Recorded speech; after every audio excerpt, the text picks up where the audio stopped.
training.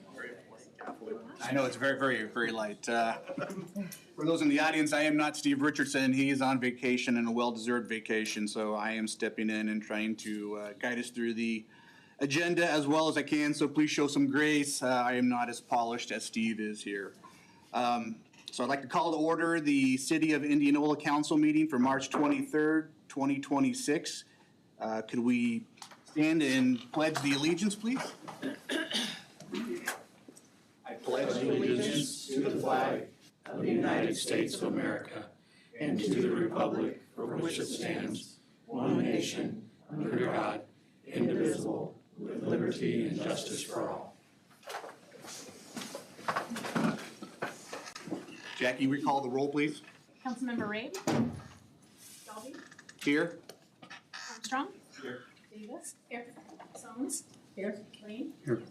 And Mayor Richardson. All right, so that brings us to the public comment section of the agenda. If anyone is wishing to speak, please come to the podium, state your name and address for the record. Not seeing any, we will move down to item number 5, the consent agenda. We'll start out with the city manager giving us a run through of the items on the consent agenda. Sounds good. Items A, B, and C, agenda, approval of claims, approval of minutes. We jump in at item D, setting dates for future public hearings. D1, resolution setting a public hearing for April 6th at 6 p.m. regarding the maximum property tax levy for fiscal year 27. State law requires that the council sets a public hearing regarding the maximum property tax levy for our city for the upcoming fiscal year. The public hearing is the only thing to be on the agenda at the 6 p.m. meeting. A regular meeting will be held at 6:15 p.m. or following the adjournment of the public hearing. Item 2, resolution setting a public hearing on May 4th at 6 p.m. regarding the Second Amendment to the fiscal year 26 budget.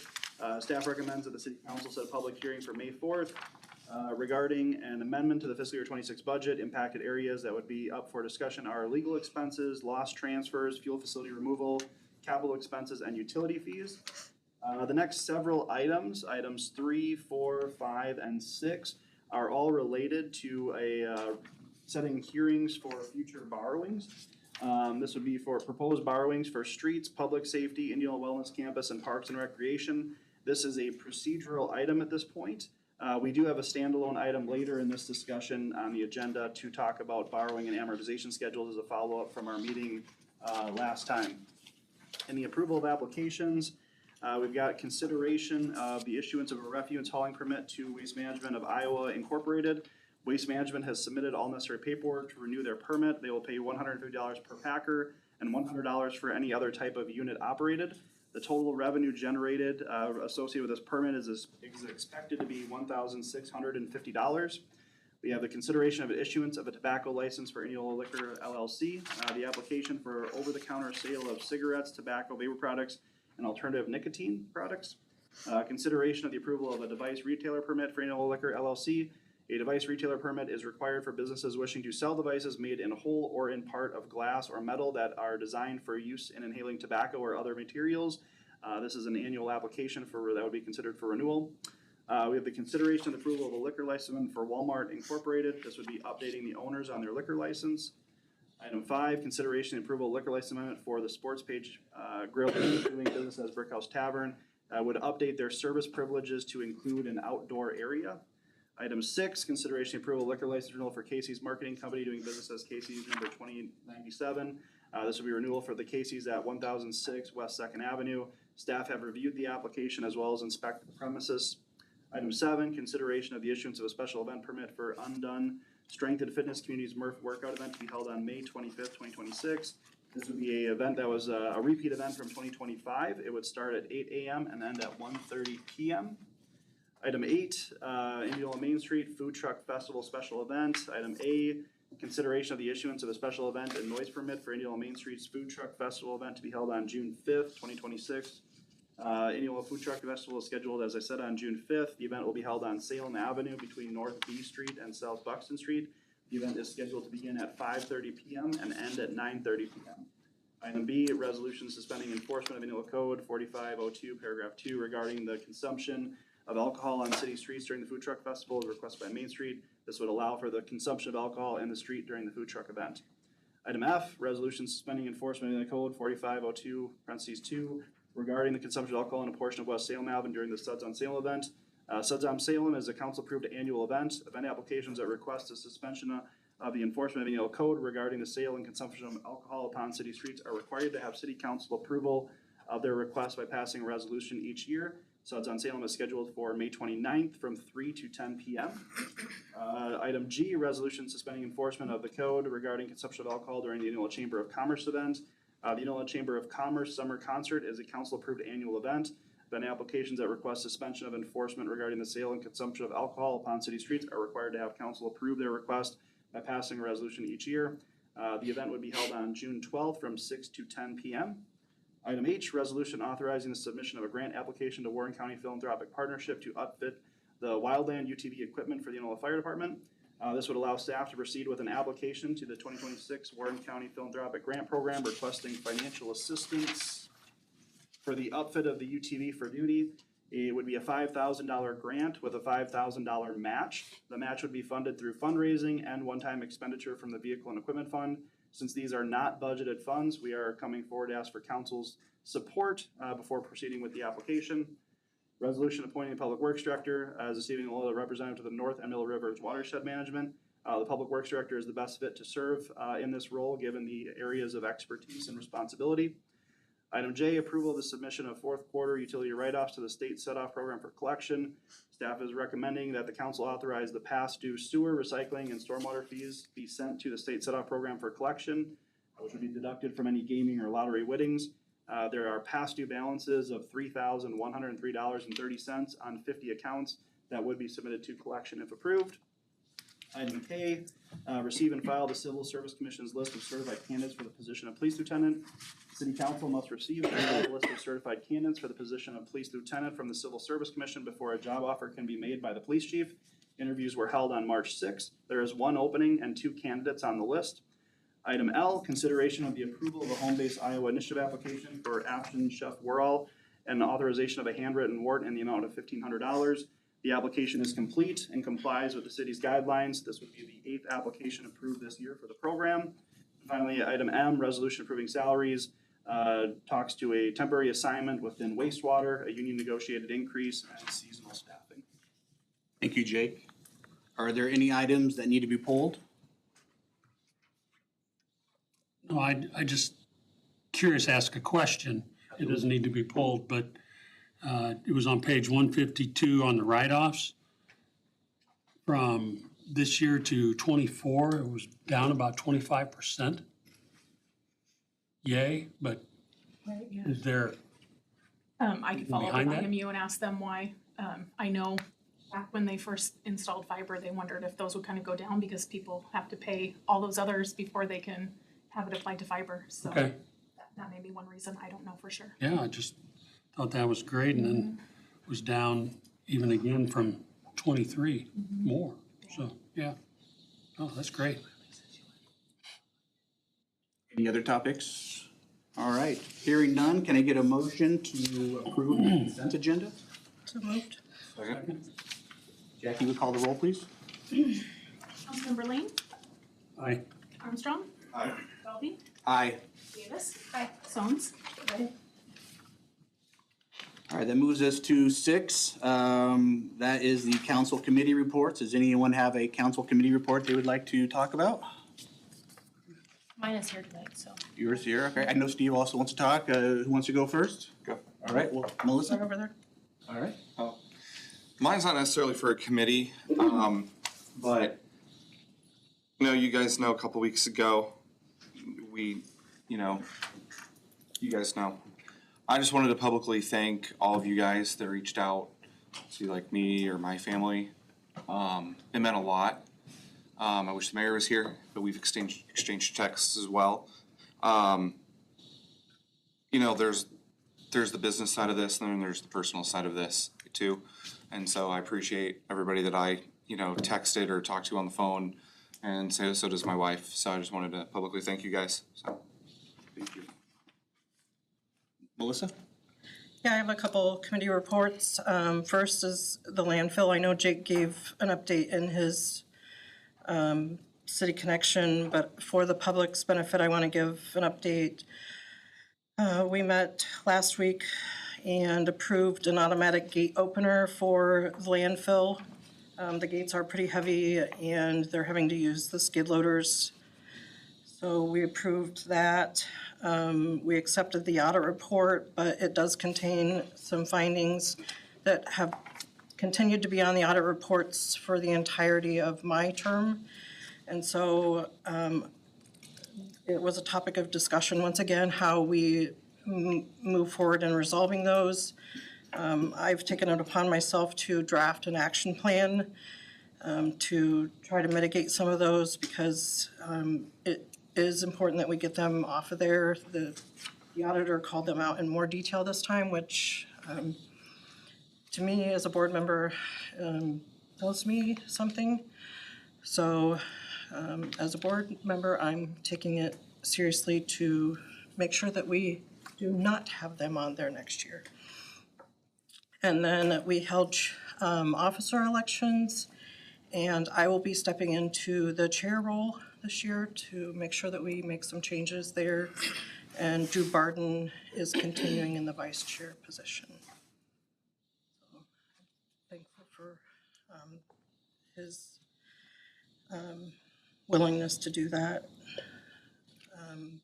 Diane has served the board for a long time and she is not running for re-election, so it kind of made sense to make a transition. Thankful for her long service to the board as well.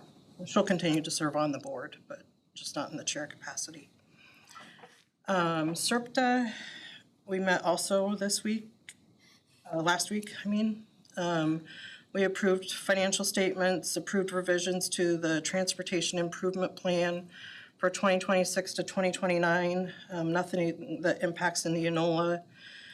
We received an update on the small community TAP funding process. No grants were approved, so they are talking about opening it up again to try to get some grants approved through that process program. And then the data bike mapping will take place this spring and summer. That is to evaluate the condition of the bike trails. Somerset Trail is on that to be done. One thing to note is that while our city trails are not on it, we can, if we want to, rent the bike and have someone ride it along the trail to get the condition of our trails. So that's something we can look into if we want to. We just need to find a rider. Do you have to pay for the data, or will the data be free? The data's free and all the analysis, but we just need to rent the bike and, I'm not quite sure on the bike, I guess. But the data and everything is free. It would be included in the study. So, something to think about. That is it for my committee reports for this time. Any other reports? Bob? Yeah, on the 12th of March, I attended the MPO Policy Committee meeting. A lot of things on the agenda that afternoon, but the basic things I think of note were that the draft for the federal fiscal year 2027 Unified Planning Work Program and Budget was prepared by the staff and presented. The key things probably to know is a final version and budget will come back to the committee in May for final approval. They have to submit a draft of that budget by April 1, and then final will come back to the committee in May and be submitted June 1st.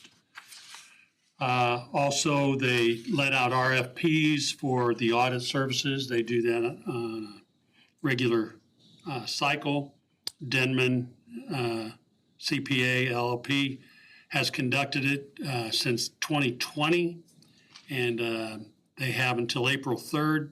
Any of the companies interested have until April 3rd to submit their proposals, and the winning firm will be selected at the April 16th meeting.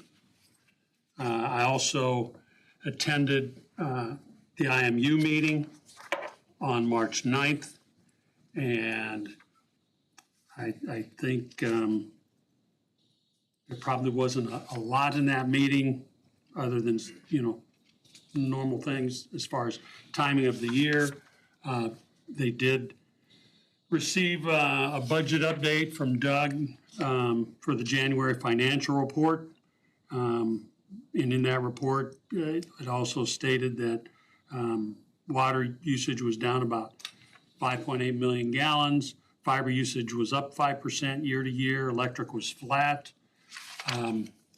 They had a resolution approving their 27 budget, which will not include an increase in electric thanks to the solar project.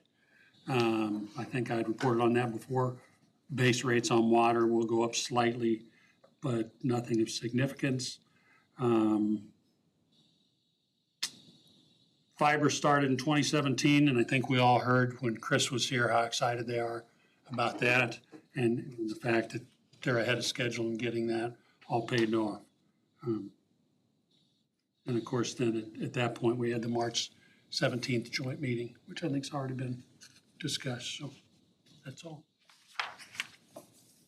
All right, thank you. We'll move to the treasurer's report. Do I have a motion to receive and file the February 2026 treasurer's report? So moved. Second. Does anyone have any questions for Doug?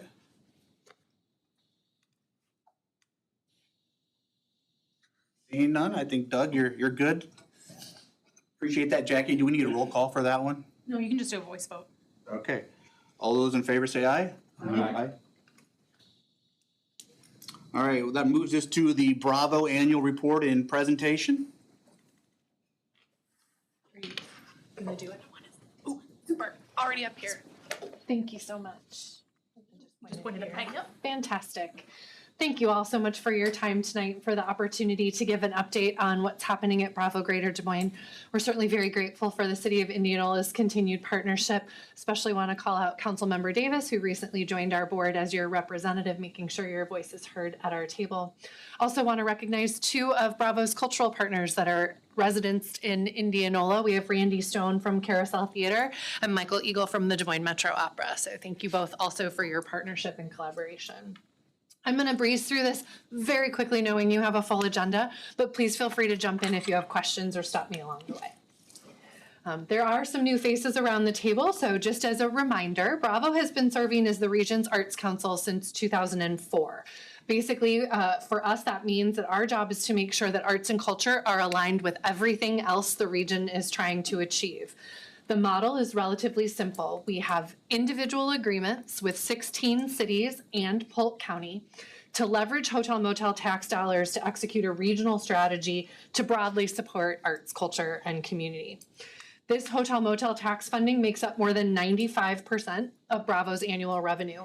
We are actually intentionally built to rely on this single revenue stream without additional fundraising.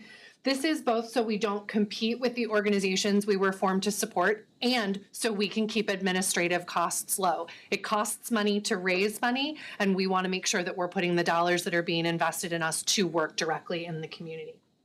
We are governed by a board that includes, as I said, one representative from every community investing in Bravo, so you always have a voice at our table. And this is important because Bravo was created and has only ever existed as a regional entity.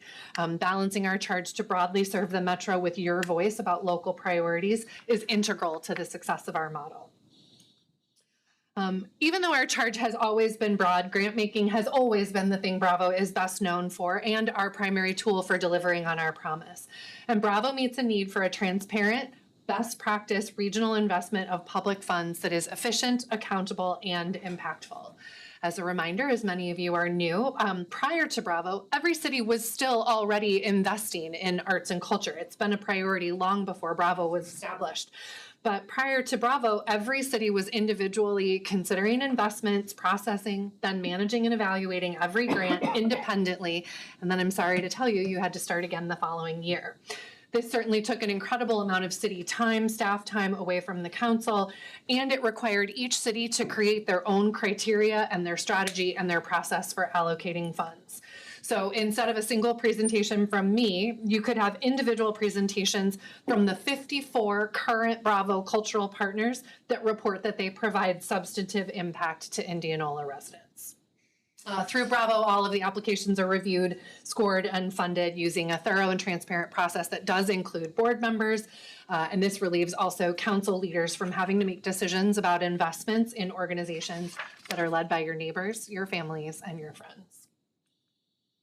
General operating support for nonprofit accounts for the majority of Bravo's grant making and our annual investments. And as I said, this year we're investing in 83 nonprofit organizations located in 11 of the 17 communities.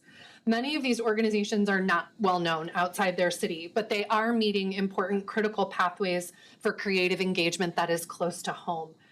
These vibrant local organizations are essential to a vibrant region and a critical pathway for Bravo to provide direct funding back to our local government partners.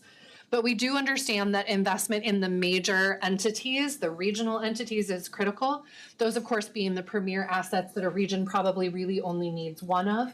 And of course, those are the ones that are most likely to be driving that hotel motel tax revenue and feeding the cycle. We know that visitors, residents, and participants of these cultural organizations are not primarily motivated by where an organization is located, but we know that you are. So just as a reminder, if we were only to invest in those large regional organizations, it would mean we would only be able to support organizations located in 3 of Bravo's 17 communities.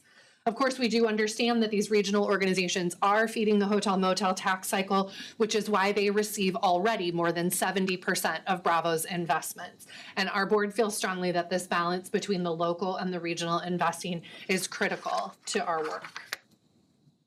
As I said, Bravo serves as a regional entity. We simply were not designed to provide the kind of local data you wish you had. And a dollars in, dollars out metric absolutely does not reflect the value of our partnership. But we want to make sure that we're sharing important data. We know that 600,000 Metro residents crossed municipal boundaries last year to engage in the region's vibrant cultural offerings, but we understand your interest in local data. Last year, there were 2, as I said, nonprofit organizations receiving general operating support, totaling more than $360,000 coming directly back to the city of Indianola. And the Indianola Community School District also received almost $5,500 for programming in the schools. We most recently were able to fund a public art project in grant cycle 2024 for the lighting in the alley in Indianola for $25,000. And there are other opportunities for the city of Indianola to take advantage of funding for critical programs. Indianola residents, again, as I said, it's important to recognize they don't stay just in the city. We know that they're participating and engaging in programming outside of the city limits. We know that more than 19,000 experiences were provided to Indianola residents through paid programming, an additional 6,671 experiences, free programs were provided to Indianola residents. Student engagement was also high with more than 6,500 Indianola students receiving programming. I think these numbers clearly show that the regional investment is absolutely benefiting residents of the city of Indianola. We know the state legislature continues to discuss property tax reform, and we know that that puts immense pressure on our city partners. As your conversations continue in your community, please remember that Bravo has virtually no ability to replace lost hotel motel tax revenue, and the organizations that Bravo supports are already generating the vast majority of their funding from other sources. So finding new funding to backfill any lost revenue coming in from Bravo is highly unlikely. This means that any reductions in investment to Bravo will likely reduce the availability of funds and then impact accessible, affordable programming and engagement opportunities for your resident. It will also increase competition for funding that is available and put increased pressure on Indianola staff and your council to allocate your dollars effectively and efficiently. We do take our role as your partner seriously. You're not just an ATM, and we don't get to just assume continued funding every year. So we are doing our part to support policies that make it possible for Indianola to remain a partner with Bravo. The unfortunate news is we don't have a lobbyist and we're not especially influential, but we did produce a one-page summary that identifies all the ways that arts and culture are tied to key state and regional priorities. I hope that was in your packet this evening. We've also distributed that information to the Iowa League of Cities, the Technology Association of Iowa, Iowa Business Council, the Greater Des Moines Partnership. Really, anyone who will make eye contact with me has a copy of that piece of paper trying to make our case for support. A key talking point in that is that the current regional cultural ecosystem is generating approximately $31 million in local and state tax revenue. This is an exceptionally high return on investment for overall public funding. It further demonstrates that we've efficiently and effectively leveraged public funding for more than 20 years, and we appreciate the opportunity for continued partnership. I do try to keep these presentations brief, but there are some ideas on the slide if you'd like to know more about Bravo, what we're doing and what we're working on. We're extremely proud of what we have accomplished and what we have coming up, and extremely grateful for your continued partnership. I'm happy to answer any questions. Have any questions? It was great information, and we appreciate you taking the time to come down and give us your annual report. Thank you so much. Appreciate it. Thank you. Thank you.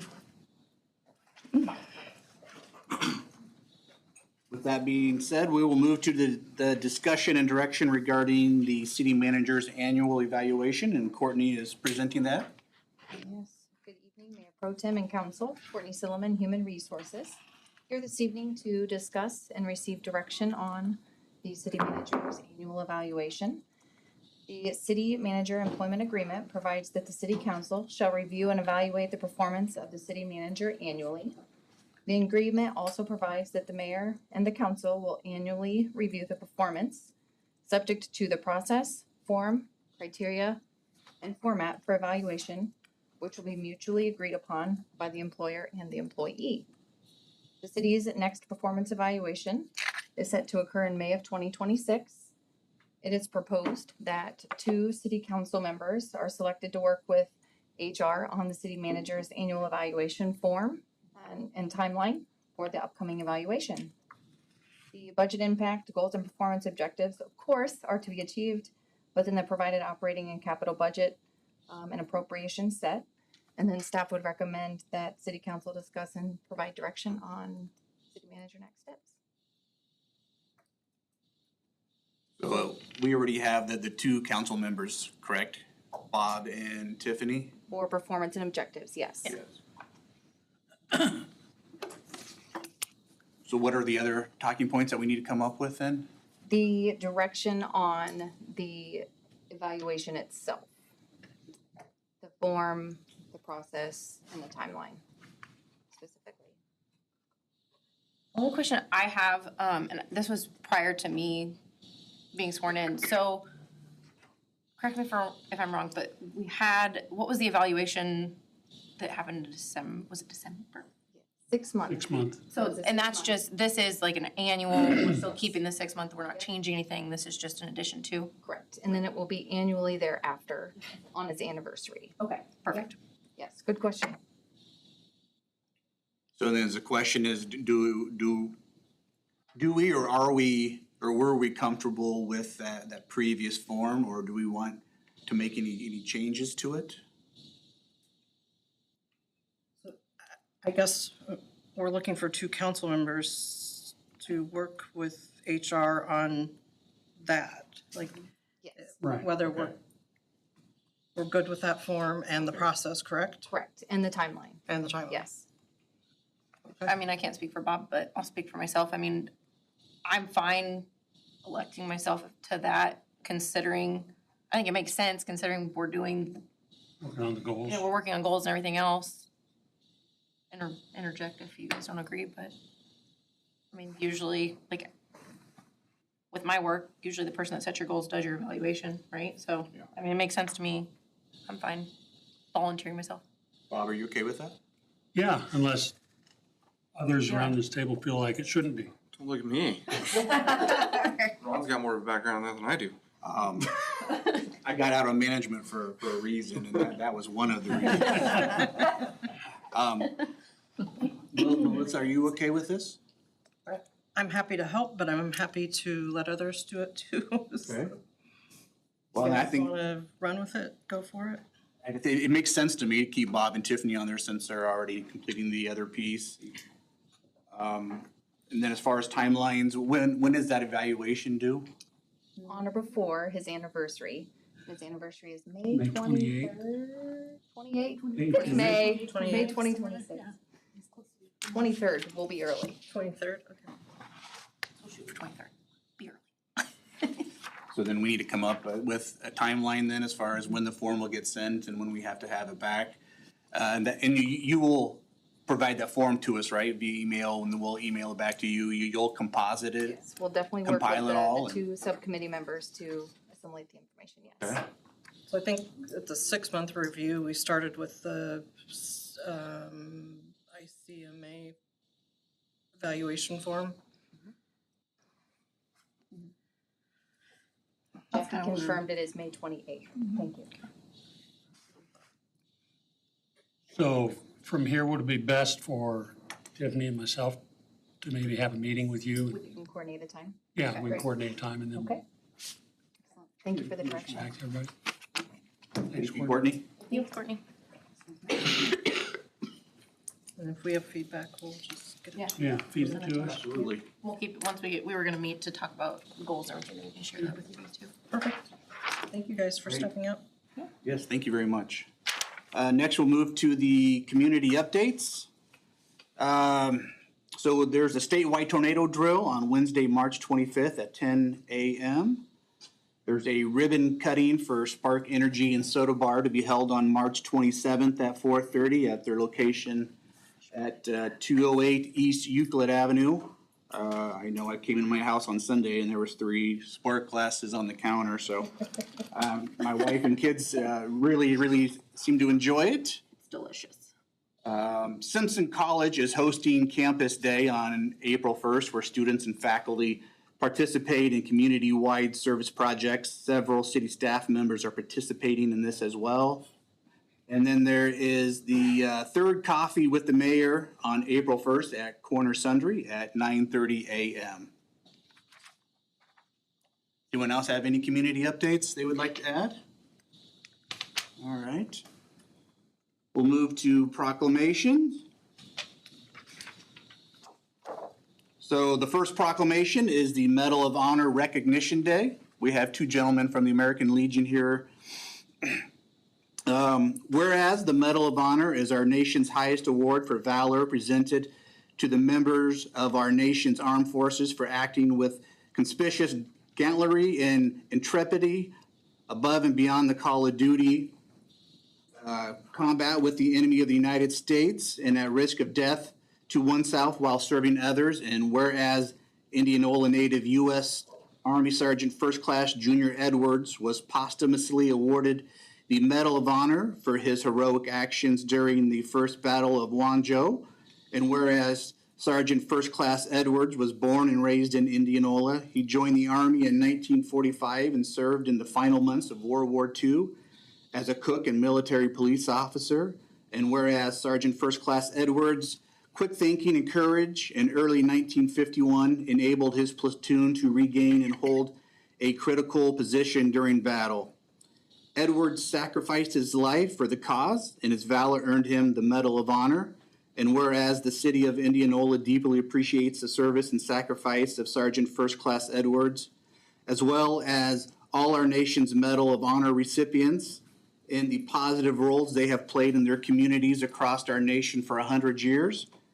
And therefore, I, Ron Dalby, Mayor Pro Tem of Indianola, do hereby proclaim the 25th day of March as Medal of Honors Recognition Day in the city of Indianola, and encourage all citizens to remember and honor and pay tribute to the brave heroes like Sergeant First Class Edwards, who earned this award through valiant self-sacrifice. In the witness thereof, I hereunto set my hand and seal this 19th day of March 2026. If I could get the 2 American Legion gentlemen to come up front, we'll take a picture.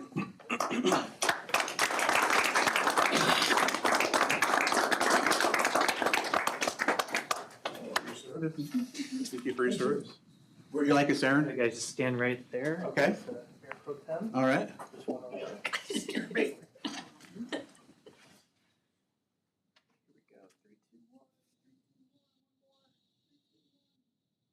Great.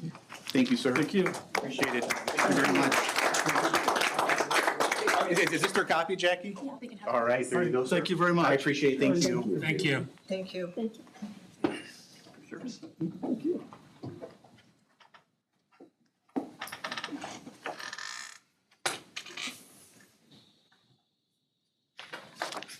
In the good nature of the mayor, he decided to have a second proclamation on the day that he was gone. So this second proclamation is the Severe Weather Awareness Week. Whereas Indianola, Iowa is vulnerable to various severe weather, including tornadoes, hail, heat, derechos, thunderstorm, and flooding. And whereas spring has arrived, which increases the threat of severe weather, and whereas Severe Weather Awareness Week is an annual opportunity to raise awareness about the importance of preparing for severe weather in Indianola, and whereas it is important that the Indianola cities, their residents, community members, business owners, and families take the time to create severe weather plans for their family and businesses. And whereas preparing emergency plans, kits, and communication lists are critical steps when preparing for severe weather. And whereas practicing these plans will help save time, money, help prevent injuries, and reduce devastation. Now, therefore, I, Ron Dalby, Mayor Pro Tem of the City of Indianola, do hereby proclaim the 23rd through the 27th of March 2026 as Severe Weather Awareness Week in the City of Indianola, and encourage all citizens to plan for all types of severe weather as we approach springtime, and include your family members to help keep Indianola residents safe during severe weather. A witness thereof, I hereunto set my hand and seal this 19th day of March 2026. All right, so that moves us down to public consideration of old business.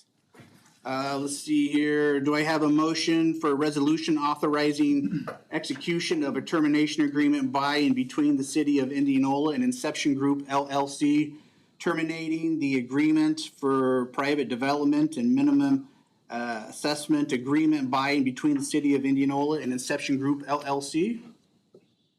Moved. All right, do we have some discussion here? Bryce, is this you? Yes, sir. All right. Yes, I have a short presentation tonight. Also, landowner slash developer assessment group is here today, if you have any questions on the item. Want to give a quick background summary. So in 2024, City Council approved this Kentucky Ridge Urban Renewal Plan and later approved the Inception Group Development Agreement. In 2025, significant infrastructure improvements were installed by the developer. And then at that time, a national grocery store expressed interest in the Jefferson Way frontage area.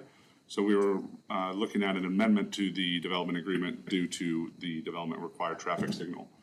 Amendment in status, so the proposed development agreement changes, reduced commercial buildings from 3 to 1, added a traffic signal, some other cleanup as well. That was finalized in October, but there's ongoing negotiations at the time that I created this between the landowner and the grocery store, so kind of figuring out what to do next.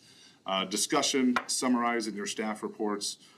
The financial gap is identified. CED staff and DA Davidson found the amended agreement would not properly cash flow due to lower than required assessed values that the grocery store was willing to commit to.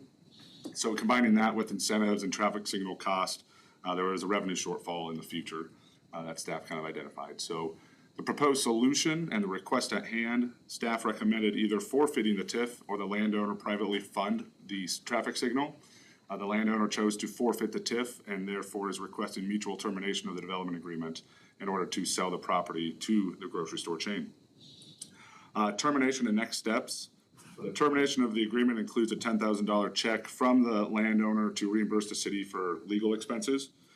That's been submitted and provided to the city. The removal of a $10 million minimum assessment agreement by the county assessor. The county assessor has agreed to terminate the minimum assessment agreement. Future steps include accepting infrastructure, final plat approval, and a couple other items relating to the potential new agreement with the grocery store to support a traffic signal. A little bit of a budget impact. So if the development agreement is terminated, the city will forego reimbursement of the $375,000 benchmark grant, while the landowner will forfeit $462,000 in future TIF.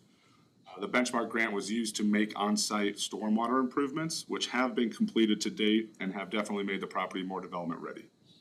So not worth nothing there. Here's a map that shows the development area, southeast corner of Kentucky and Jefferson. It's kind of hard to see the crosshatch, but staff's recommendation is that city council approve by resolution the mutual termination agreement to terminate the development agreement between the city of Indianola and Inception Group LLC. Staff's report.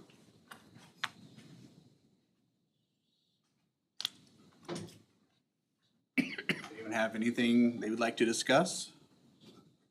Any questions for Bryce? Self-explanatory. Bryce, so if someone does come and purchase that land, then is there a way that we could recoup then that additional 375, or are we? Yeah, if somebody were to develop on it, theoretically, you know, with the increment there, assuming that there's no other development agreement or anything else in place, that would be taxable value in the future. That was always the goal, was using that taxable value. So it sounds like there's already discussions around what's happening potentially with that property after this, if we were to say yes. Yep. There's already, okay. Yep.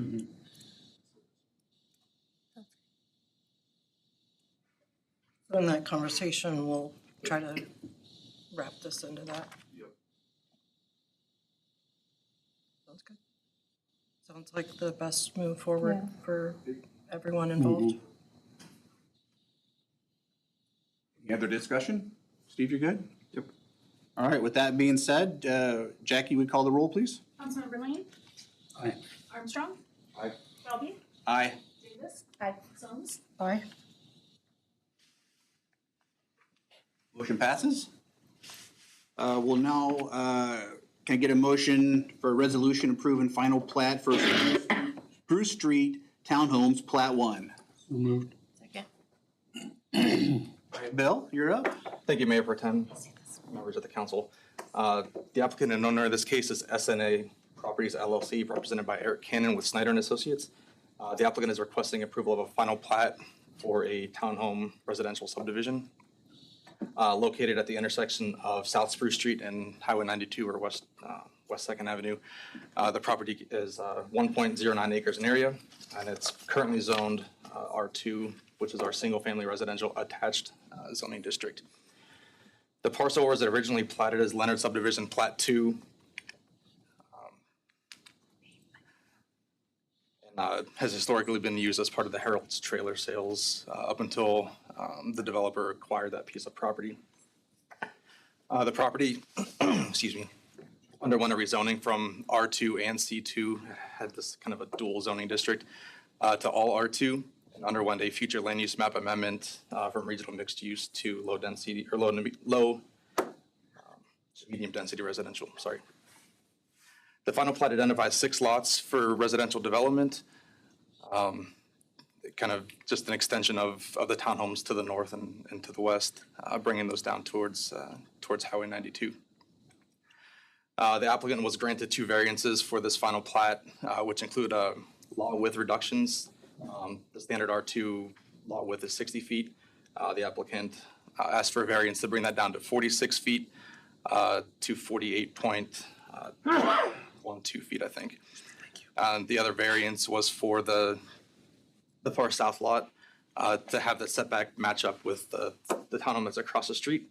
The way the current ordinance reads is when you've got a corner lot, the front yard setback applies to both street sides. In 2000, the variance was granted for the lot across the street where they did not have that front yard setback, so it was a 10-foot side yard setback that was reduced to 8 feet. So the variance that was granted in November just matches what's across the street. No public improvements are part of this project, as everything already exists in the vicinity. The site will be serviced with all public utilities. There are 2 new easements, including a new PUE and a landscape buffer easement because of the separation of residential and commercial to the east there. Because of the residential nature of this project, parkland dedication was required, and the applicant has paid a fee in lieu of to satisfy that requirement. At their November 12th, 2025 meeting, Planning Commission recommended 8-0 to approve the final plat to City Council. Staff recommends approval of the final plat for Spruce Tree Townhouse Plat 1. Happy to take any questions. Excited about this. We need more of them. I hear a lot of, I wish that the town had more townhomes, so thankful to the developer for taking this project on. I certainly don't have any questions. Does anyone else have any questions for Bill? No? I've heard that they've already had interest in selling some of them, so I'm sure. obviously these are needed. That doesn't surprise me. Yeah. It's a good area, so. With no more discussion, Jackie, will you take the roll, please? Councilmember Armstrong, Aye. Dalby, Aye. Davis. Aye. Sones, Aye. Lane. Aye. Motion passes 5-0. Moves us to new business. So that is 8B1 if you're following along in your agenda. Let's see, can I get a motion to enter into public hearing regarding amendment number 1 to the Emerald Bay Urban Renewal Plan? So moved. Second.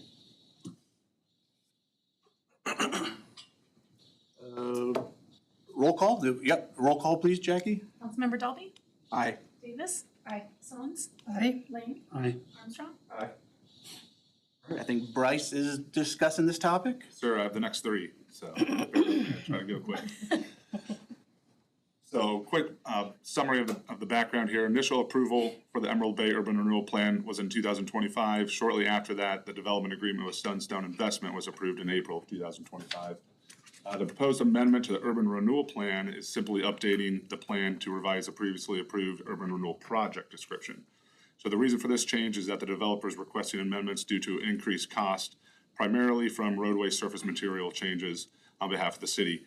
A consultation meeting was held with the taxing entities on February 24th, 2026.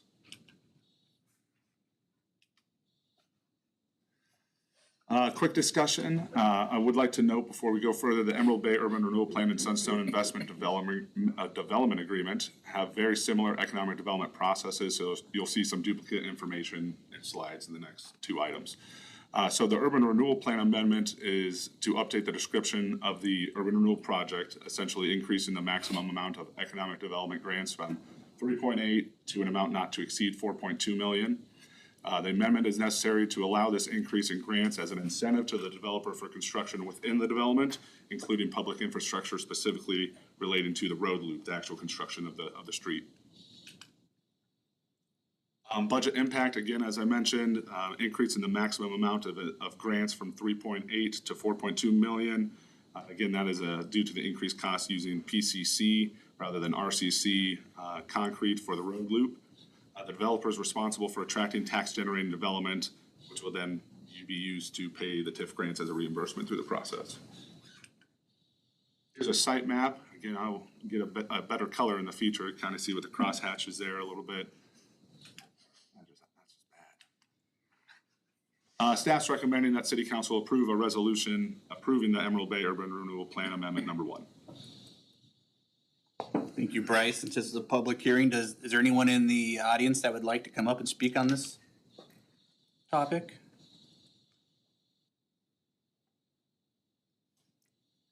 With none, does the council have any discussion on this topic? None being seen here. Jackie, will you call the roll? We need a motion first. Oh, Close the hearing. oh, yes, you're right, sorry. Hearing them all. Can I get a motion to close the public hearing? So moved. Second? Jackie, call the roll, please. Councilmember Armstrong, Aye. Dalby, Aye. Davis. Aye. Sones, Aye. Lane. Aye. We're out now to the public hearing. Can I get a motion to approve the resolution approving amendment number 1 to the Emerald Bay Urban Renewal Plan? Moved. Second. Any further discussion? Jackie, call the roll, please. Councilmember Lane. Aye. Armstrong, Aye. Dalby, Aye. Davis. Aye. Sones, Aye. Item 8-2A, can I get a motion to enter into a public hearing regarding the proposal to enter into a First Amendment with Sunstone Investment LLC? So moved. Second.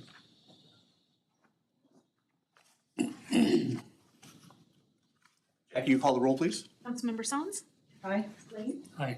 Armstrong, Aye. Dalby, Aye. Davis. You're up again, Bryce. Sir. I gotta get better at this. I'll get there. Once again, the developer for Sunstone Investments is in the room tonight. If you have any questions, we'd be glad to answer those too. But the initial background summary, City Council approved the Emerald Bay Urban Renewal Plan again in January 2025, and then again the development agreement shortly after that. The amendments to the development agreement are simply to clarify public improvements and address increased costs for the roadway material changes. Again, this is kind of the meat and potatoes of the agreement, where the urban renewal plan was more just explaining the public project. This is actually the terms of the agreement being amended tonight. There is a lender involvement with this. True Bank is assigned TIF payments via the collateral assignment that council approved on March 2nd. They have reviewed and approved the proposed amendment as well, which is required as part of that collateral assignment. Discussion. So the city and developer have discussed the following amendments to the development agreement. The first one being updating the definition of developer public improvements to require the load route be constructed using Portland cement concrete rather than RCC. Also, as mentioned earlier, an increase in the maximum economic development incentives from approximately 3.9 million to 4.2 million. Again, that's not to an exceed number to cover the additional costs associated with that PCC pavement. The city must also approve an access easement in the form deemed acceptable by the city, essentially just giving the developer access to complete the road loop. That's in progress right now, and I'll get a draft to the developer tomorrow morning. Further continued discussion, allowing alternative paving standards for the portion of the road loop where RCC pavement was used. That's the area providing access to the vet clinic and Quick Star. I have a map on the next slide that shows that in yellow highlight. Additionally, for this portion of the road loop, the developer will be required to submit a 4-year maintenance bond and then also a 4-year warranty just to cover that section of the road loop. The developer has nearly completed all public improvement requirements outlined in the original development agreement. This proposed amendment does not replace or restate those originally required improvements. Again, budget impact is just increasing the amount of economic development grants from 3.8 to 4.2. Please note that the grants paid with TIF generated by the development, meaning the more constructed, the faster things are built, the quicker grants are paid to the developer. Here's that map that shows the portion of the road loop where RCC is used in the yellow highlight. The gray shows public streets using PCC, which is going to be constructed by the developer. So staff's recommendation tonight is that the city council approve a resolution approving the Sunstone Investment Development Agreement Amendment Number 1. So since we're in public hearing, is there anyone in the audience that would like to speak on this topic? Seeing none, does council have any questions for Bryce? Bryce, can you explain the 4-year warranty? Yeah, so city code right now requires anytime public improvements are being constructed, specifically a road, developers have to submit a 4-year warranty, 4-year bond. Let me go back to that real quick.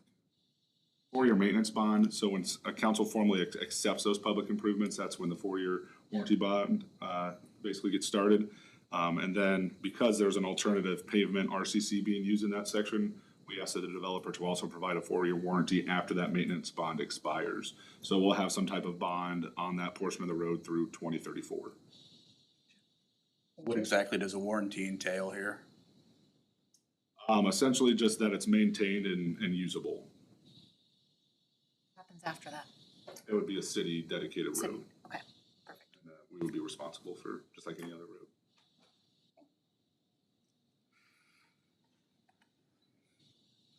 Any other discussion? Any questions for Bryce? Seeing none, can I get a motion to exit the public hearing? Moved. Second? Jackie, call the roll, please. Aye. Davis. Aye. Dalby. Aye. Davis. Aye. Sons. Aye. Lane. Aye. Can I now get a motion for resolution approving entering into a first agreement with Sunstone Investment LLC? So moved. Second. Any other discussions? Any other questions? Jackie, you call the roll, please? Councilmember Sons, Aye. Lane, Aye. Armstrong, Aye. Dalby, Aye. Davis, Aye. Can I get a motion to enter into public hearing regarding the proposed amendment number 9 to the Hillcrest Downtown Unified Urban Renewal Plan? So moved. Second. I'm trying to take it easy on me. If I make a motion. I get it, I appreciate it. All right, Bryce, you're up again? I need to do roll call. Oh, I'm sorry, roll call. Councilmember Armstrong, Aye. Dalby, Aye. Davis, Aye. Sons, Aye. Lane, Aye.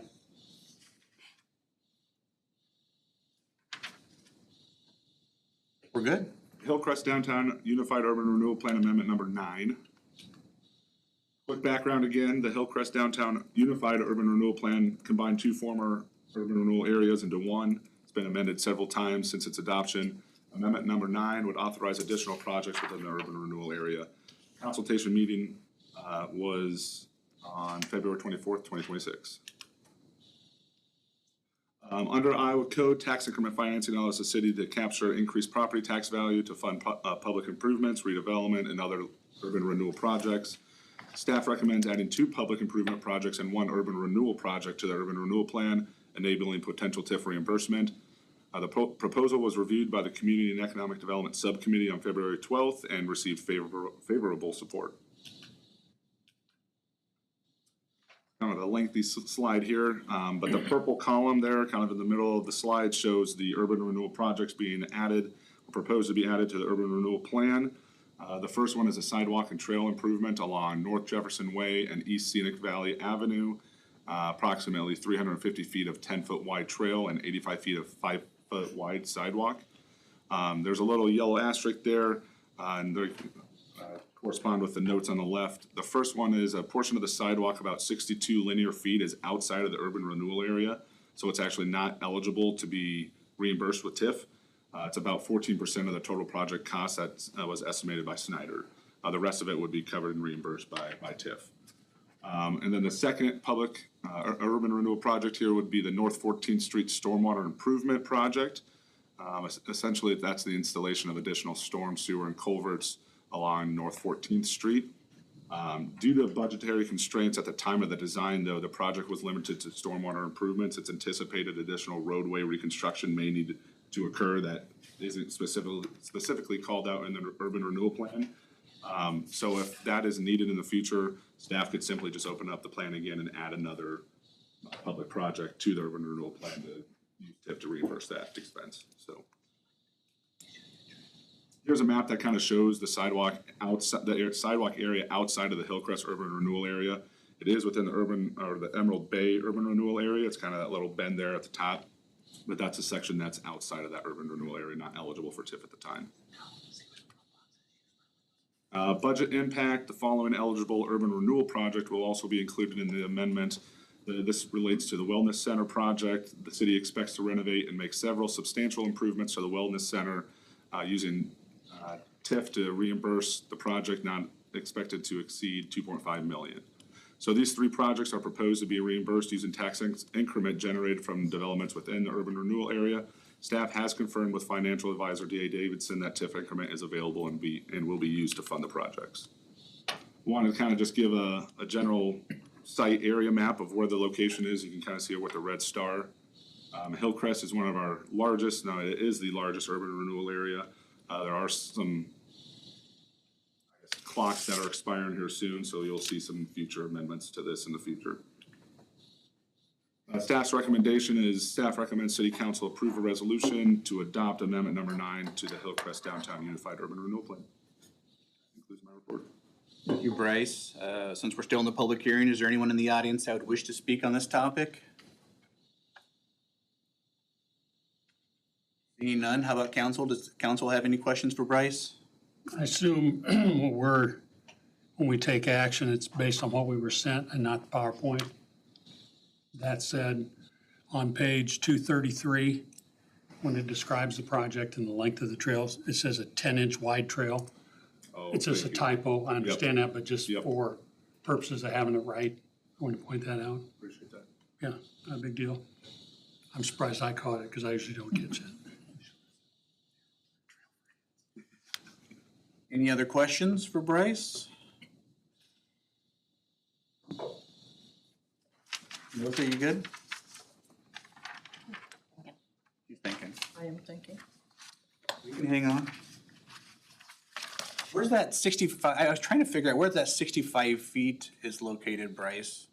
Of the Yeah. ineligible, Yeah, it'd be that little bend there in the pink. I was trying to get my bearings as to where that's located. Yeah, that's the southeast corner of, is that, East Scenic and Jefferson Way. It's just northwest of that credit union. Oh, the credit, okay, yeah. Credit union. Of course, my pointer isn't working. Yep, That's a credit union there in the yellowish tint with the white roof. okay. I do have a question.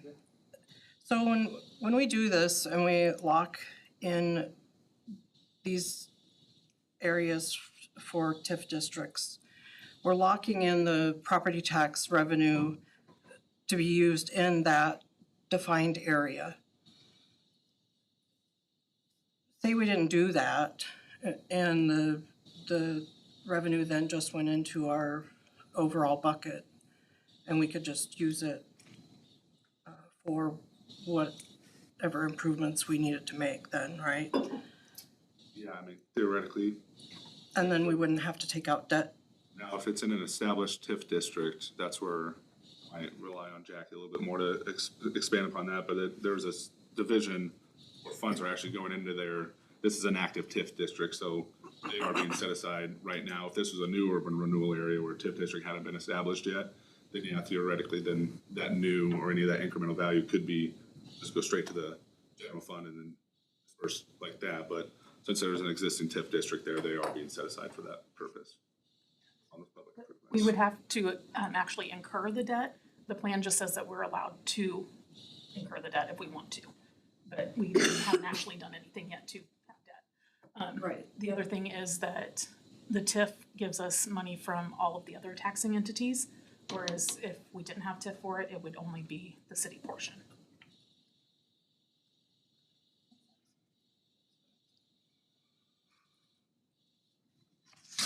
The wheels were just turning. Any other questions? With none being seen, I need a motion to exit the public hearing. I'll move. Second. Jackie, call the roll, please. Councilmember Armstrong? Aye. Dalby? Aye. Davis? Aye. Stones? Aye. Lane? Aye. I get a motion for a resolution authorizing the proposed amendment number 9 to the Hillcrest Downtown Unified Urban Renewal Plan. Second. Let's see, is there any further discussion on this topic? None being seen. Jackie, you call the roll, please. Councilmember Lane? Aye. Armstrong? Aye. Dalby? Aye. Davis? Aye. Stones? Aye. Hard to believe, but there's another public hearing here. Actually, there isn't. Cancel. And that is fantastic. Jake, you wanted to talk to this item here? Yes, so the South C Street Sanitary Sewer Improvement Project. This project includes replacing sanitary sewer line, manholes, storm sewer installation, roadway and curb ramps, driveway aprons, and related work on C Street between West Salem Avenue and West First Avenue. The engineer's opinion of probable cost for this project was $486,000. The city received one bid on this project and it came in at $645,000. So significantly higher than the engineer's estimate and also higher than what was budgeted. Iowa code gives council the ability to reject any and all bids when it is in the best interest of the municipality. Staff recommends to reject the bids at this time, returning the sole bidder's bid security and look to rebid this project in the future.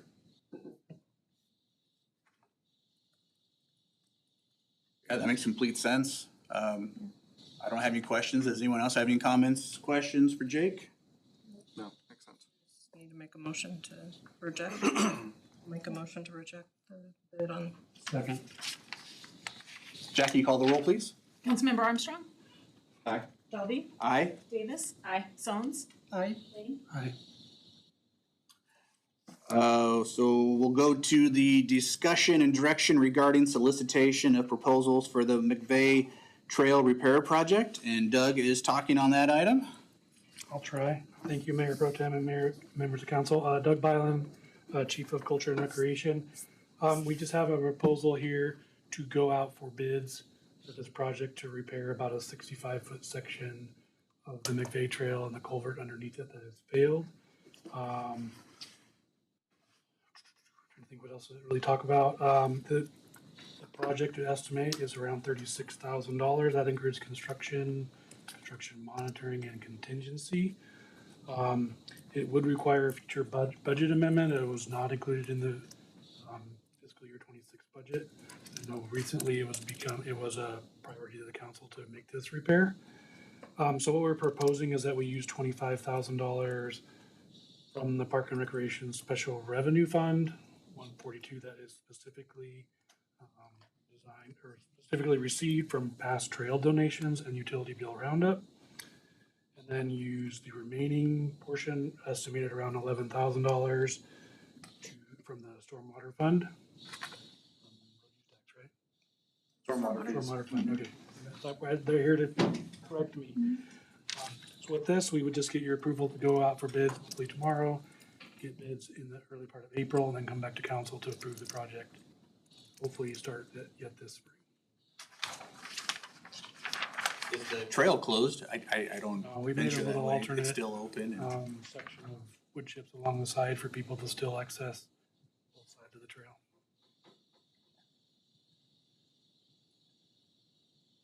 Yeah, it'd be okay with you going out to get bids. That? I would be okay with you going out to get bids. Especially with the weather warming up.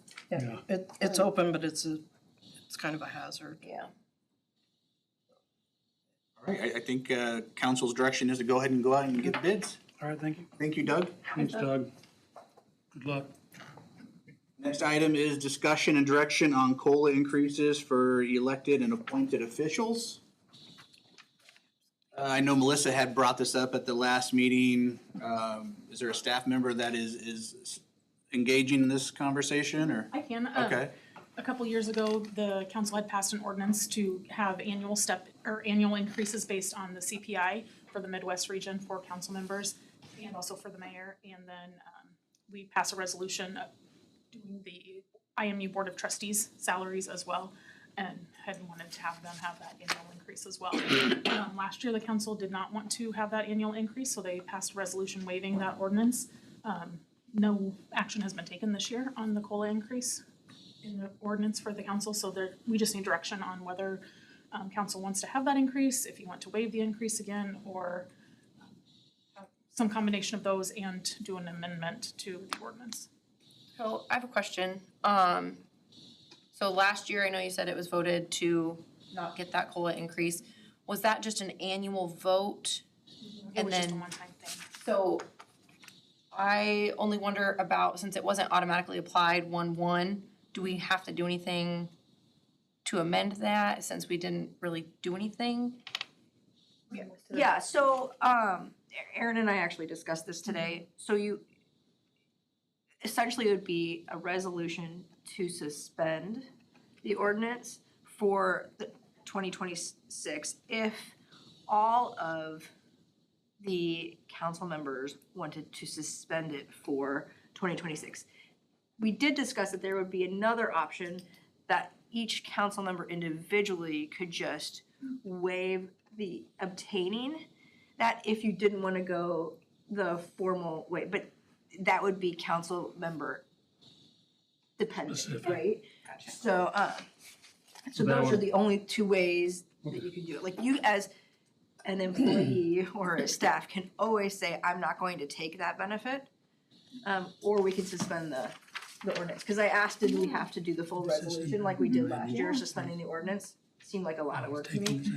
So, she said, if individually, you could waive it if you wanted to. So that would maybe help, cause I know we mentioned about how IMU, and I don't wanna speak for them, obviously, so if we go that route, we could each individually and not have to worry about them having to come in and be affected, Yeah, I mean, or? The way I read the ordinance, I think IMU has one, but like the very specific ordinance that we're talking about is related just to council members' Okay, compensation. So That it's, was my biggest concern. it's yeah, so, The IMU Board of Trustees, the ordinance says that the council sets their wages by resolution. yes. So if we say, hey, we don't want the COLA increase, that they're not being affected, right? Okay, that's what I care about. IMU has requested to not receive a COLA increase. I just wanna make sure I wasn't making decisions on their behalf. And with IMU, because we set it, we could just set it without the COLA increase. That would still need to be a resolution to set it. But like specifically just for the ordinance that relates to council member compensation, right? It sets it, and I think it was 2024, it set it at 5,900 and then sets for the COLA increase. So we could come back to it, we do a good job, we balance our budget, we get in the green. You could maybe, Come back to it in 2027, yes. But once you waive it for the year, or once you vote to do a resolution to suspend it for the year, we can't come back yeah, in 2026, yeah. Yeah. yep, that's what I meant, yeah. Kinda like a good job to us, you know? Yeah, yeah. Okay, Personally, I want it. I don't. I think it is a bad optic to take a COLA increase when we have the situation that we do with our budget. We've had staff eliminations, and while it's a small amount of money in our overall budget, I would like to forego my COLA increase, and I'll let you guys all decide. My 20 years of working, I've never had a COLA increase, so I'm fine not getting one. Based on my merit and how well I do, I think, so I'm good for going mine. I certainly understand the optics piece of it. And I'm fine. I mean, I didn't volunteer for this role to get a yearly raise, but, I think the mayor's concern was that, you know, we went through a staffing study a few years ago because we were way under our peer communities.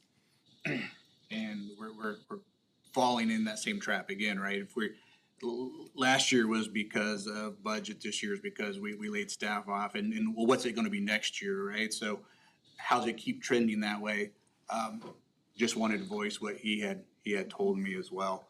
I certainly understand the optics piece of it and would be okay with foregoing this year's COLA increase. To speak on that too, I know he had mentioned it at our last meeting about it.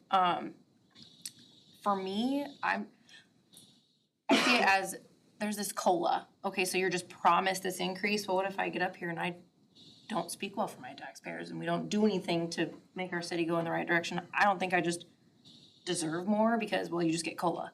That to me is not like, I don't know. That's just how I view it. And like we said, it's not, we're done, we can never increase again. You said, you know, we can come back to it in 2027 and review. If we can all.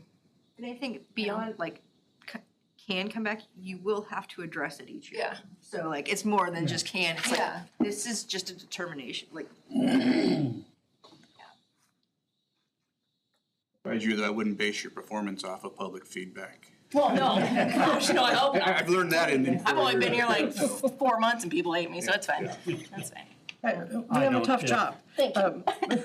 No doubt about it. This job is tough, and we're in tough times.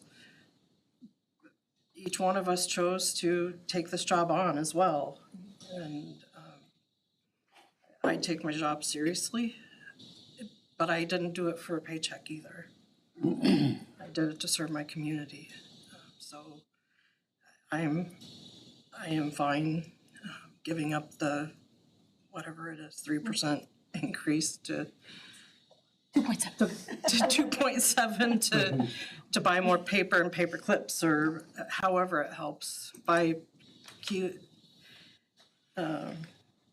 kilo food treats, whatever. Yeah, I don't know. What's your opinion on this? To the surprise of nobody, yeah, I'm gonna be good to forego that, so. Shocking. All right. So since this is just discussion, do we need any motion if we're going to take action, or do we need to No, roll I this just to need a? to know if you're all gonna do it, or if there's somebody that's not gonna waive it. Right, and because then we'll have to ask the two that are missing as well. Right, because it's an individual The decision. mayor's is set. Yeah, the mayor's is Yes, Yeah, the mayor- so just for sorry, Josh, just, right? just for Josh. So, yes, we'll have, Bring them up real quick. if that's how you guys want to proceed, as opposed to a full suspension of the ordinance. Easier that way, it seems like. You just need to direct staff to not provide that increase. I'm good with not taking mine or Melissa's. So how do we move forward since Josh is not here then? Can we just say, since, Technically, it's an individual decision, so we'll just ask Josh the next meeting. And we'll be like, and by the way, everyone else forgave theirs. So, Jackie, are you good with the direction? I am, thank All you. right, thank you. thank you. So if everyone chooses, then do we suspend the ordinance? technically, we're not suspending the ordinance, you are waiving your election to that. Just for this year.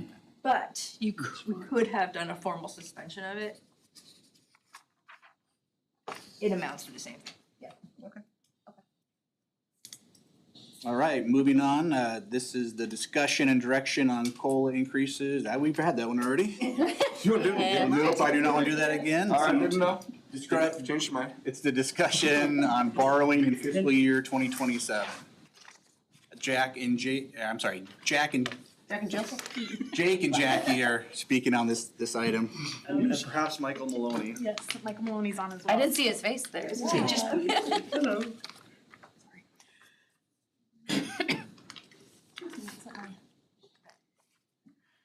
So our three-year capital borrowing plan identifies and prioritizes the highest capital needs for the public safety, public works, and culture and recreation over the next 3 years. The purchases will be made over the 3-year period to spread out our high capital costs, reduce operation disruptions, and manage equipment life cycles. Some of the items will require multiple payments and have long lead times. For example, like the chassis on the ambulance requires to be paid before we get the ambulance delivered to us.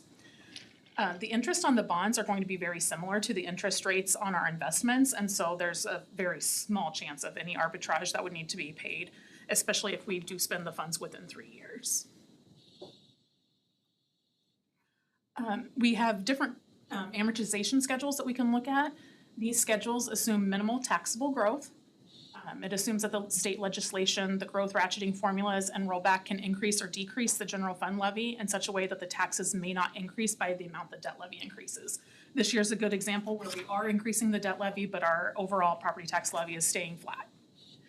The schedule does not consider other sources of revenue. The road use tax fund can pay for a portion of the street borrowing, and the council priorities for street projects and debt payback will be considered during the budget cycles.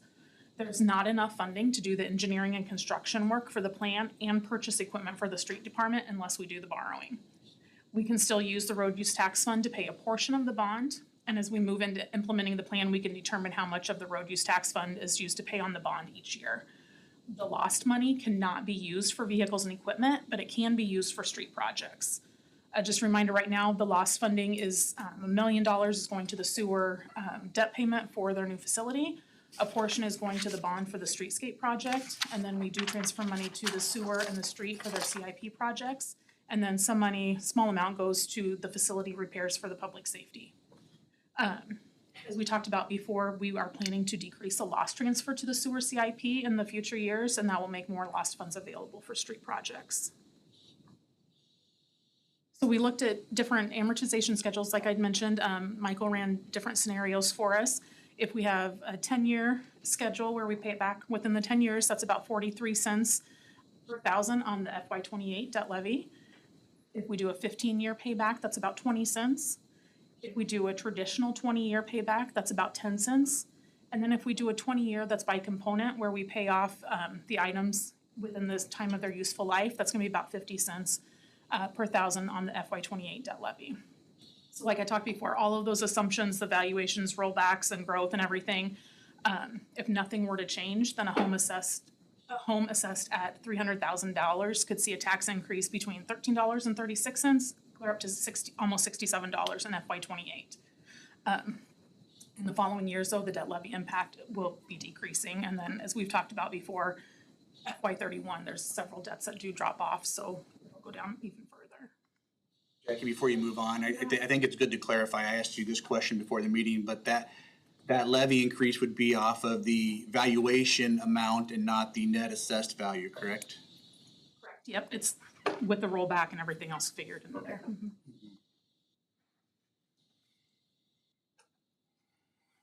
So the 20-year by component amortization schedule, we have different items that have different useful lives. 4 to 6 years would be paid off through FY '32. Items that are 7 to 8 years would be paid off through FY '35. 10 to 15-year items would be paid off through FY '38, and then 20-year items would be paid off through FY '46. This type of schedule would have higher payments in years 2 through 6. And the debt levy, like I mentioned before, would be about 50 cents per thousand for the first few years because we're gonna be paying off a higher chunk of the loan during those years. And then in FY '32, it'll drop off because of our other outstanding debts maturing in FY '31. In the last 8 years, the payments would only be for the pumper and the water tender. The debt can be callable within 5 to 8 years, and 8 years is usually standard. But we can do shorter, call for flexibility if the council wants. So again, if nothing else were to change, all those assumptions stay the same, then the home assessed at $300,000 could see a tax increase of about $67. The IWC is also something that we'll have a public hearing on at the next meeting. That is paid back through tax increment financing, and that can be repaid within 5 years. I touched on this earlier, but in order to use the TIF, the city has to first accrue the debt. So sometimes that debt's to a developer, and sometimes it's for a loan that the city's taken out. So we have a large TIF balance in there already, but that's money that we've collected amounts early. We collected more in revenues than what was actually due on the bond for those years, and so there is a large balance sitting in there, but we can't use that balance for this IWC bond. We have to incur more debt. So that will increase the amount of TIF that we get from the urban renewal area, and we have ran the numbers with Michael and know that we will get TIF money in that area to be able to pay off that bond, and we can pay it off within 5 years. So on April 6th, the council will consider a resolution instituting proceedings to take additional action after they have their public hearing. The resolution states the council's intent to take additional action at a later date for the authorization and issuance of bonds. And then that's followed by a resolution authorizing the issuance and levying a tax for the payment thereof, which I give to the county so they know that's our intention. But neither of these things obligate the council to actually take out the loan. That will come later. We just can't continue any conversations about borrowing in FY '27 without that authority. The borrowing was also included in the maximum borrowing amount on the budget for the maximum property tax hearing. But prior to adopting the final budget, we'll determine the debt levy amount for FY '27. Essentially, right now, we're just trying to leave the door open. Future meetings, each item would come to us for approval per item. Yep, you have those 4 different And ones. they- And if we think we need to. And then they'd be able to present more information on each item. Yep. They're just different types of borrowing, so we have to do them separately, so. Makes sense. But the only thing we really need to make sure that that everything would apply to the amount of time we're taking this out on, right? Okay. And that will come, The IWC one's separate, but the Yeah. other ones. Right. everything else, you can't do like 4 years on this, 10 years on, it's all gonna be one.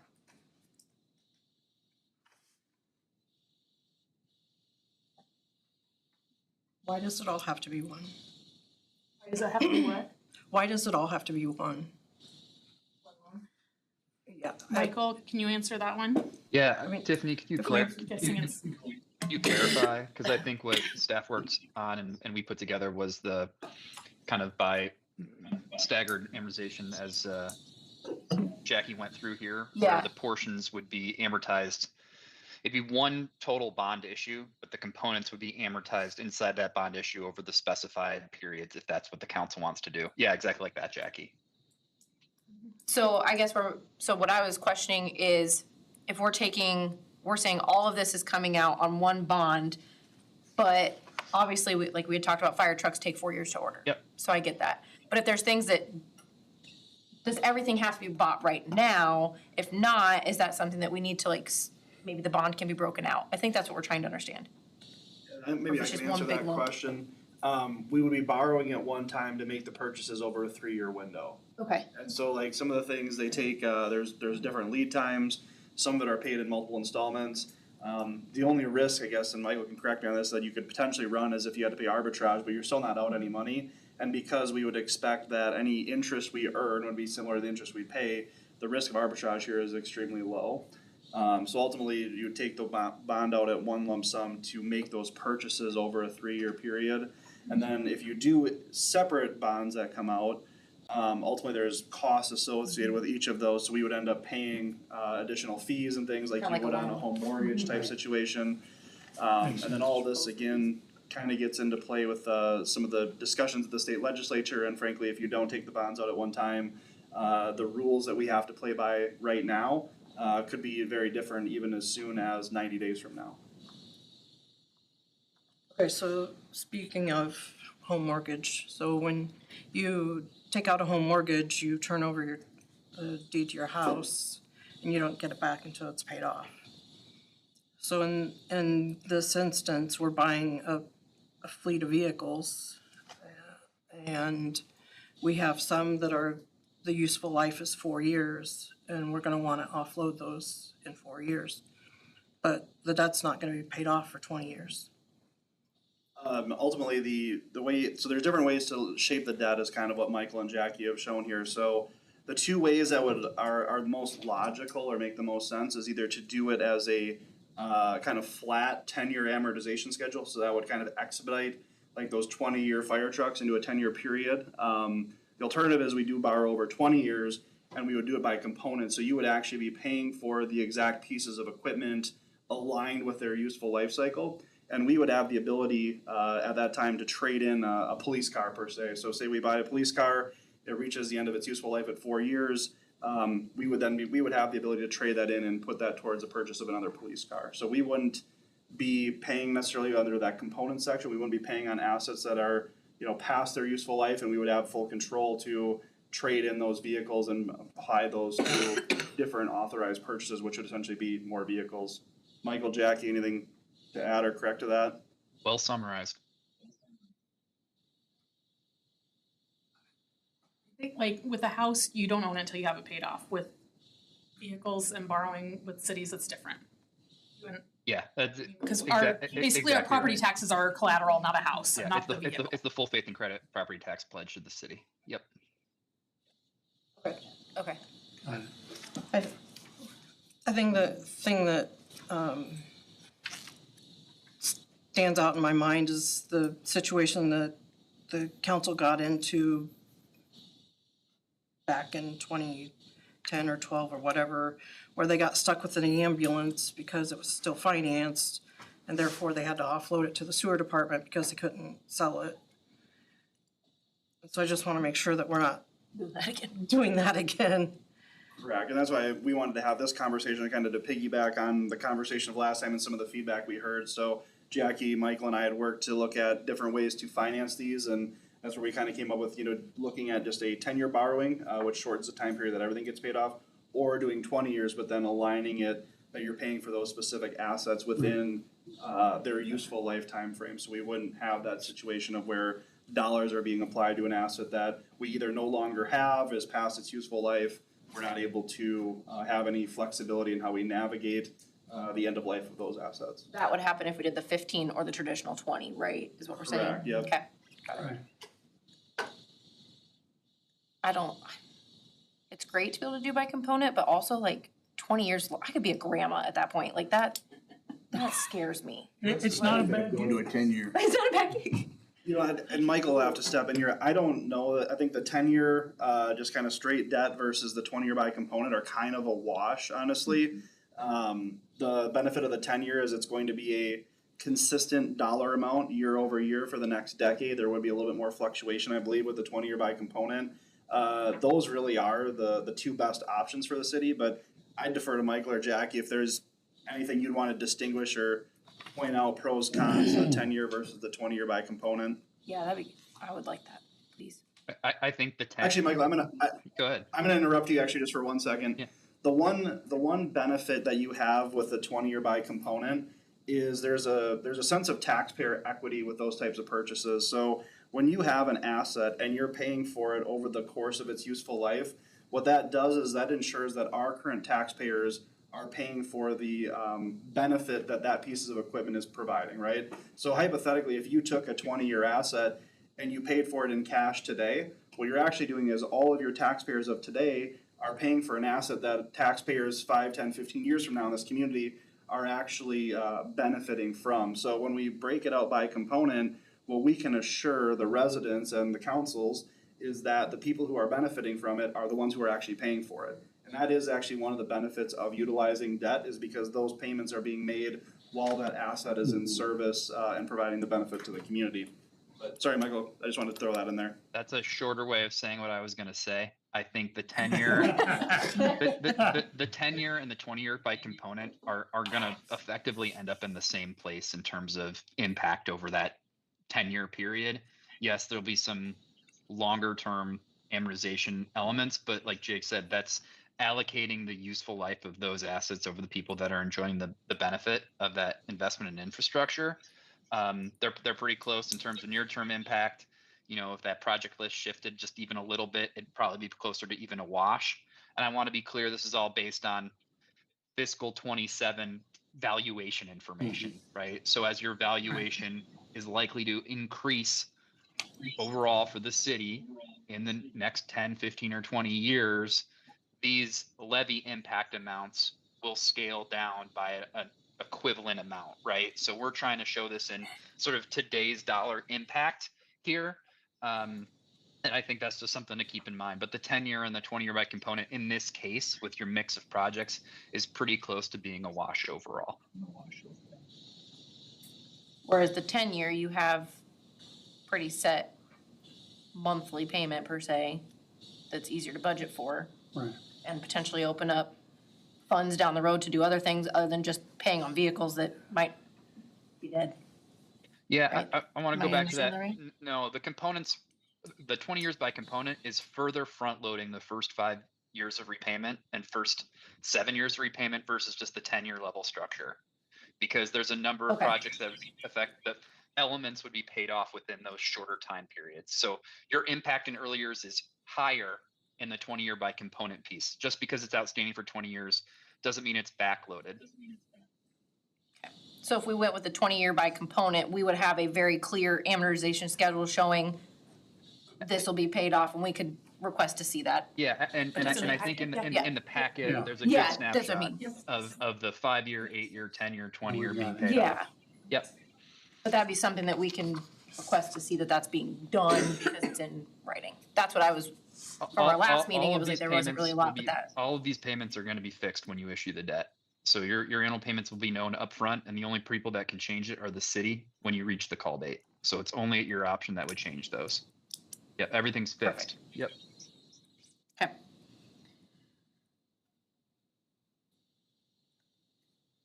I just have one question and one comment.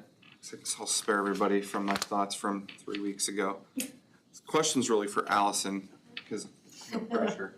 I got asked this question, so if I'm using the wrong word, sorry. Can this debt be reverse referendumed? So, Oh, I have no idea. I would have to, well, that's something I would have to look at. That is beyond what I know as I sit here. But I can certainly find that out for you. Okay. I just don't know that off the top of my head. then you know, if it can, you know, the follow-up question that would be asked of me is then how many signatures if, you know, people were to try to go that route, so. Michael, do you know? We could get the information from bond counsel. I think that's the best, most appropriate place to get that information and share. Yeah, we are usually not bond counsel, hence why I don't. Off the top of my head, that's an area that I'm like, phew, thanks, but no. So, Once we know, I can always let people know who've asked the question, so. And then just my other comment would be, you know, with this plan, I also know what we have on tap when we look at facilities. And if we were to go through with this, I have a fear that any facility thing we try to do, either, you know, this fall or next fall, is just DOA. So that's just my thought, my comment, my fear, that any facility plan we try to do is DOA. That was my concern as well. 'Cause I know we've had we talked with Michael about, with, different things, so. Right. If we're looking at, say, the 20 by component, that's 50 cents on the levy. And we know the building projects are going to add up and add to the levy, which is why last week I was trying to get any kind of relief on the benefit levy, but I couldn't get any support from council members to lower the benefit levy when we're feeding a reserve balance in a fund that we can't use any other way but provide premium holidays. And we've said that we don't want to continue to set that precedence. You know, if we had lowered the benefit levy, it would have given us a little bit of room here. I want to just interject something here. What the city staff is providing with this, which being shared on my screen right now, this is how the state codes were requiring us to present this information for the hearing purposes. And it's a conservative look at it, right? So this is based on as if valuations do not increase in the future for the city, right? So even just for fiscal 27, your current budget year, we're talking about the overall property tax rate, of which the debt levy is a component, still being flat from 26 to 27. These impacts shown here don't necessarily mean that there will be a tax rate increase citywide. It means if valuations do not change from fiscal 27 to 28, the debt levy component would potentially increase by this amount. There's a lot of factors just based on current legislation, let alone anything that passes this session, plus what type of growth the city experiences for next January's valuation assessment. So this is really a conservative look. It doesn't necessarily mean that there would be a tax impact, full stop. And secondly, as Jackie indicated in her presentation, the city has sources to abate this and pick and choose each year, budget by budget, how to address these debt payments in whole or in part. So it may or may not have impacted the debt levy and the overall property tax rate. I just want to make sure that was clarified for everybody. I hear what everyone's saying. I just want to make sure that's understood. Yeah, and Michael, some of it too is no fault of you, no fault of us, but if the state goes and takes that rollback up to 50%, doesn't matter what our levy is, right? We're all getting blamed for a tax increase because what they had to pay for property taxes goes up because a rollback goes up, 6 points. And so that kind of lingers in the back of my head too of we can keep our levy flat. Heck, we could decrease our levy, but if they end up taking the rollback up from 44 to 50% to the general population as a tax increase. So, and then knowing we have other things on tap. And I'll just add, I totally hear you. I hear that. And I think one of the challenges with some of these moving targets is just making sure, hey, can we continue to provide the basic services that the city needs to provide? And I know throughout this process, Jackie's done a ton of work, and working with her has been really great to put this information together. And Jake's been really good about getting us focused on keeping the main thing. Hey, these are vital, important assets that are in the CIP, and they're in there for a reason. So there's benefit in making sure that those are in good shape, useful, and not costing the city otherwise for repairs, replacements that maybe unnecessarily would have to be made. So it's a balancing act, and I was gonna say that's why you guys are being paid the medium-sized bucks, but you denied that COLA increase at the last action, so I guess.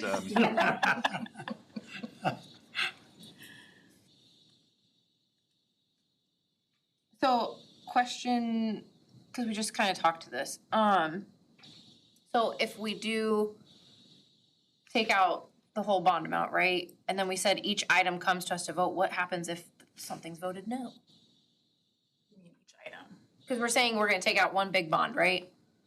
And then each item still has to come and be presented. So you'll vote on the 3 different types of bonds, and Okay. then once all of those So or some of those are everything. passed, then we'll purchase the things that we're allowed to purchase under Everything that within bond. that is approved. Yep.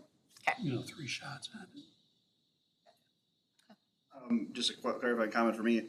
I assume though, on each individual piece of equipment, council will still have to approve the bids or the purchases? Michael's shaking his head, yes. Yep. Yeah, that's the way I've always experienced it, is that you'd still have to approve, the purchases of the equipment.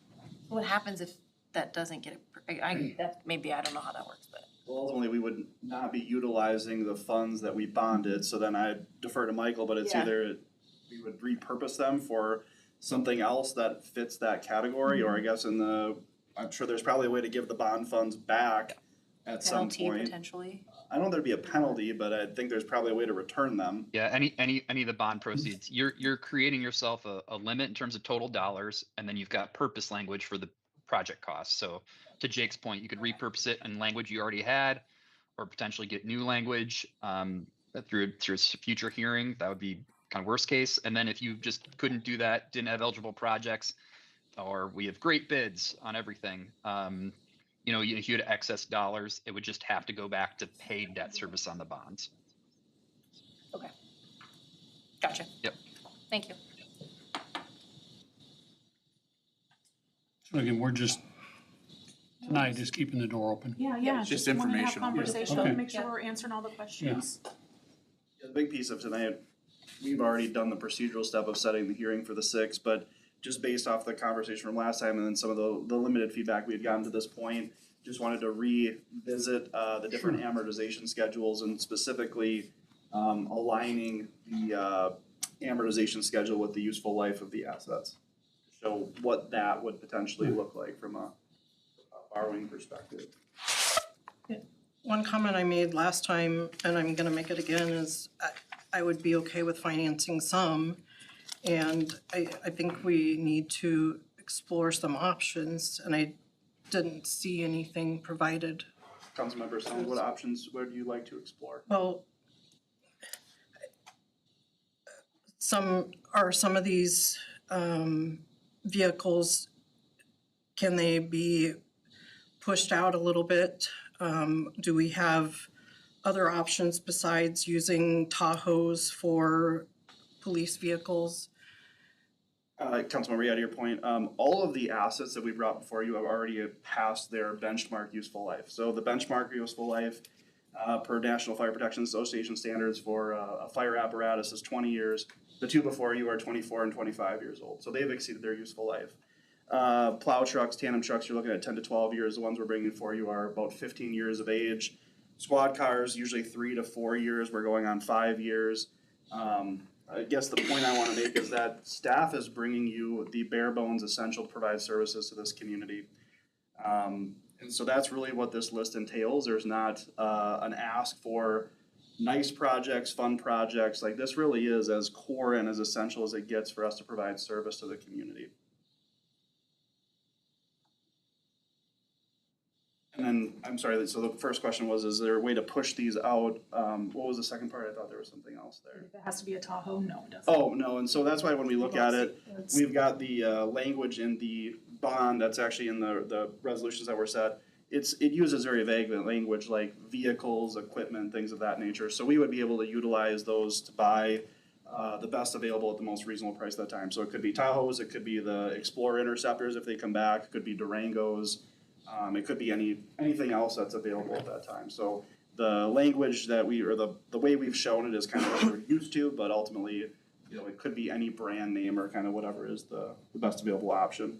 I think the other alternative that we've shown between this time, last time to this time, is that we can utilize some of the road use tax funds to pay down some of the bonds, so that could help mitigate some of the 50 cents per thousand, depending on which direction is gone. So that'd be one other way to help mitigate that impact to a certain extent. But beyond that, if there are other options out there, I would certainly love to know what they are. But again, looking at our revenue sources and where they're at, we are tapping each of them. And as you've referenced earlier, cutting 7 positions as well as making a number of other changes to get our general fund budget from an $850,000 deficit down to about a $20,000 deficit. So we were making extraordinary shifts and changes in the way that we do things. And ultimately what this comes down to is the essential pieces of equipment that ultimately we need to provide the key services to our community. Another alternative is we don't do this. Our projection of the reserve balance of the general fund, I believe, was about 28%, equivalents to about, or equates to about $300,000. We continue to push these pieces of equipment. Another very likely alternative is we come back to this council recurringly asking for $10,000, $15,000, $20,000 at a time because engines are blowing up, transmissions are blowing up, vehicles are dying on the side of the road, and we're not able to provide those services. So we can continue to Band-Aid along the pieces of equipment that we have and likely see increasingly costly failures and ultimately putting and investing money back into equipment that's past its useful life. Alternatively, we can responsibly look at replacing those pieces of equipment that have exceeded their useful life in a way that outfits the community to provide good service. Those repairs have to be paid for then out of an unbudgeted money? Correct, that's what, yes, Councilmember Galvin, we would be coming to the council asking to use the general fund reserves, because that would be the source of revenue, and ultimately, we have about $300,000 there until we get underneath our 25% threshold, and then we're gonna be not compliant. Our bond rating would then be in jeopardy, because of the way the auditors view that, and we have a whole host of other issues, because ultimately, we don't really have a good way to backfill our reserves right now, because we've been spending them down. We've fought to get to balance. If we were to get below 25% as a community, I don't have a good answer on how you would build reserves back up in the environment we're currently in.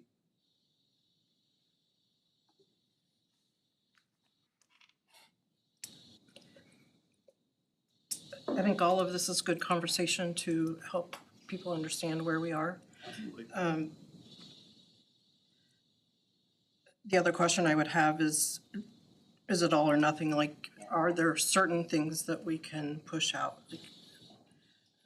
I would go back to, if I may, I would go back to my original comment. Every piece of equipment that we brought here is past its useful life, right? So ultimately, in theory, yes, we can push anything out, right? It's just, we know that based on best practices and the useful life of the equipment, we are pushing the envelope closer and closer to a catastrophic failure, right? And it's just like this building, right? We had the heat go out last week. As we push things past their useful life, those are the failures that we deal with. And instead of making a proactive, planned replacement or repair, we're now on our heels coming forward to make an emergency repair that can be very expensive. And at the end of the day, you're making an emergency repair on a piece of equipment that very likely is going to have another component fail because everything is past its useful life.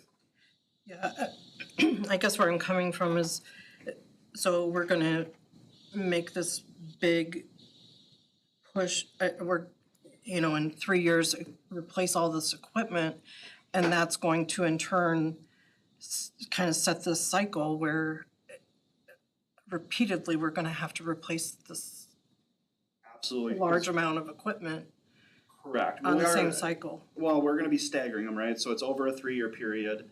But I think the thing to recall is that everything has a useful life. So the items with the lowest useful or the least useful life is gonna be the squad cars because they get the heaviest use, right? So every 4 years, I believe it is, we'll come back and look at replacing those.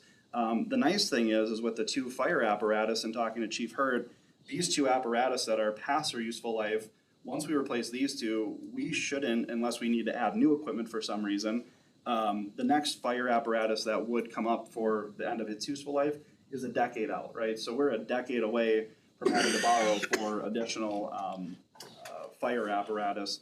The tandem trucks that we use for plowing the roads, we should be able to comfortably get 10 to 12 years out of those. And we've got ones out there that are running at 15 now. They do continue to have issues year over year. But ultimately, some of these items, we have, are gonna have to have a conversation in 3 years. But most of these items, we're not having a conversation on for 10 to 20 years. So it does bide time and it does get the equipment updated. And then ultimately, as Michael's kind of talked to, we want to be able to have long-term sustainable plans, but also recognize that a lot of our world and municipal finance is up in the air based on the legislature. And as maybe that dynamic changes, we continue to evaluate and analyze our revenue sources to see if we can find alternative sources to fund these pieces of equipment.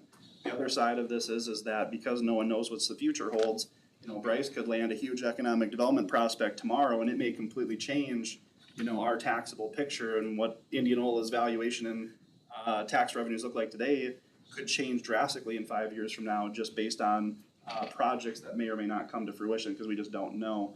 But what is known, ultimately kind of circling back, is that these pieces of equipment are past their useful life. We have a need today, and ultimately we're trying to find a responsible plan that does account for those purchases whilst maintaining flexibility for the facilities that we also know and appreciate are on the horizon. This isn't saying that, I'm sorry, I don't mean to pick on police because it's the shortest term, so it's easier, but so if we know that we have to replace this every 4 years, yeah, we might take bond out and get it paid off, but like you said, that buys us time to then maybe sit down and look at finances of being, okay, well, maybe we don't want to, however many, 1, 2, 3, 4, 5, 6 vehicles every 4 years, can we then look and sit down to say, okay, can we maybe do 2 every year or things like that? That's So what they do. That's what this is. It's 2 years Yeah. every year. but I mean, so if we have 2 every year, okay, now we're looking at, so we don't have to bond every single time, like finding ways to pay for those that are not maybe taken out bond. So that buying that time too is the way I'm trying to look at that, of like, this buys us time to maybe sit down and look at being financially savvy in the future, maybe? Right, because if we get into a situation where we're adding payment on top of payment on top of payment, and we're gonna need credit counseling. At the same point, as you add payments, other debt drops off too, right? So your debt profile and your debt picture may change significantly, because we know in 2031, a lot of our debt's gonna drop off as a community just on the way we've structured it. So that's why it's always just kind of keeping that picture refreshed and then being responsible and saying, look, we want to make sure or try to strive for a level debt profile outside of potentially major facility improvements. So we can be, even if we do utilize that in the future, there's ways to be strategic on how and when you add additional debt to it.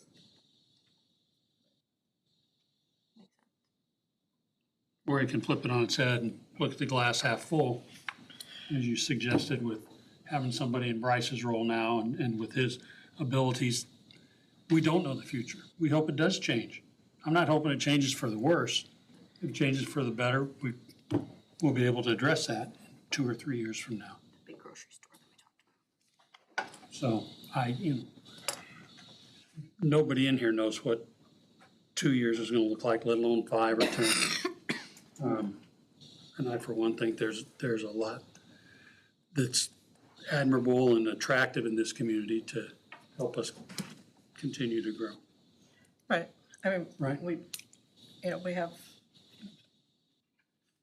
a few developments in the works, and I think they'll each add good taxable valuation, but they also have TIF attached to them, so Right. we won't see that for a while. Doug's here. My only question I had was in regard to the aquatic center. So, I'd be lying if I hadn't thought about this we've got a 20-year-old pool? Is it 20? Or is it older than that? Older than that? Okay, well, see, I was trying to be On the nice. 28 or so. 28? Okay, so my concern is, are we putting a Band-Aid on a broken arm?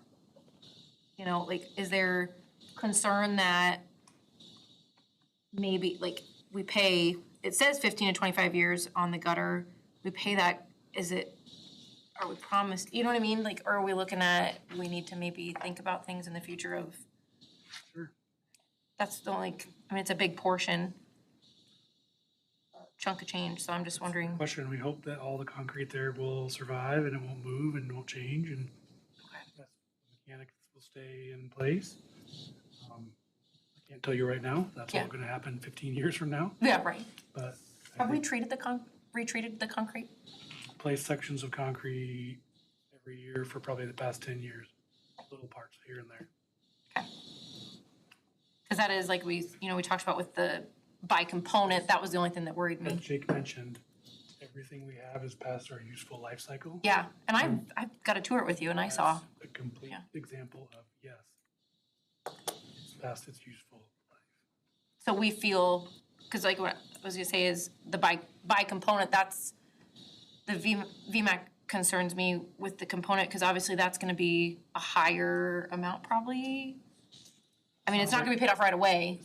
The numbers aren't very high comparative to a big project. So what was the, do we know the amortization on the VMAC portion? Like what year that would be? I just worry that, okay, are we gonna, yeah, we do that, we have 15 potential years, but really In the 7 to 8 year range. 7 to 8? Okay. So it could get us through to, okay, that makes sense.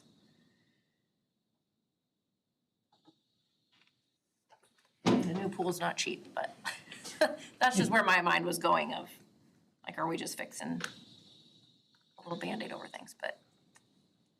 We did have a study done on the pool and they gave it good Okay. marks. We've done a lot good of job things- maintaining It has it. a lot of things to repair, and these are Right. priority things for safety right now. There's more beyond that, but we've worked through 4, 5, 6, 7, 8, 9, 10 years that Okay. need to happen too. I mean, I selfishly want everything fixed at the pool because we go to the pool, but I just have to ask, so, okay, Ultimately, these focus on the ultimate safety of the people that come to the pool every day. okay. But there is more on top of that as well that probably needs fixed too down the road. Where if this got paid off, you know, say we do the 10-year and things maybe get paid off faster, we could put more into the pool at that point, looking at things like that. That's where my mind is going, so that's why I'm asking. I'm not Okay. comfortable saying that right now. No, There's yeah. a lot of discussions as a part of that. Okay, but that helps, thank you. Thank you. All right, is everyone done asking their questions? We ready to move on? All right, let's move on to the city manager's report. Short and sweet tonight. First item I have is our bond rating. So we did receive some good news recently. The city's bond rating of AA2 has been affirmed and retained, so positive to see staying in that category. We're about a month away from our spring curbside cleanup that will be held on April 20th through 24th. The hauler will pick up on the same day as the homeowner's regular recycling day pickup. That is an off week. Any materials that you want to put out that week should be curbside by 6 a.m. of the day of your pickup. We do have additional information on the city's website for folks that want to see much more details on what can go out, how much to put out, what shouldn't go out. All that's available on our homepage in our news flash section. And then lastly, just from an animal control perspective, Rob and his staff, they've been utilizing the chip readers that were provided to us by ARL. They've used them a couple of times over the last 2 weeks to identify 2 dogs, and they were successfully returned to their owners without having to take a trip out of town. So kudos to Rob and continuing that partnership. Wonderful, thank you, Jake.